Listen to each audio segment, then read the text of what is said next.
If you're trying to run something on your plasma cutter and you're getting a bunch of lead-ins like this, that means your DXF is most likely broken and you got to fix it. Sometimes you can import the DXF into like your own CAD design software and fix it there. But you know, it could take you a lot of time. See all these little points? This is kind of telling me that like something's wrong with the DXF when there's too many of these.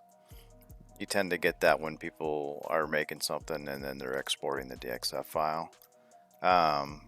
So the fix for me is I go into Adobe Illustrator. I insert the file there. Let's place it.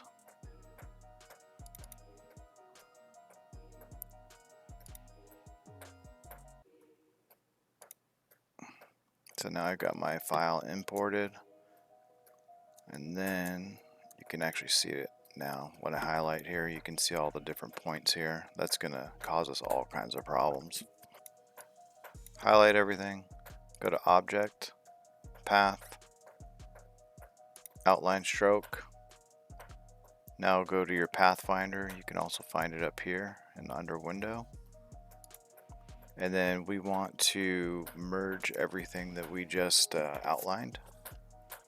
And now we need to make sure it's highlighted. Double click your color picker, change it to any color. Let's go red. Now it changes everything over to red and it looks like it's just one piece and you lost your holes. But what you can do is make sure you have the direct selection tool selected. Click in the area you want and drag it up. And now you've got a fully defined part where like basically the fill, you can actually fill it with color. And once you're able to fill it with color, that's how the plasma table software reads your parts. And that's all it really needs, and you can run it and you won't have the lead-in problem anymore. It'll recognize this as one solid piece.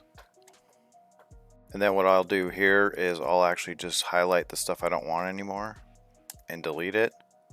Move that back to the artboard. Go to File, Export, Export As, and then just rename it. Just Plasma Fix. Make sure you're set to DXF, export, hit OK, load in your machine, and you should be good to go.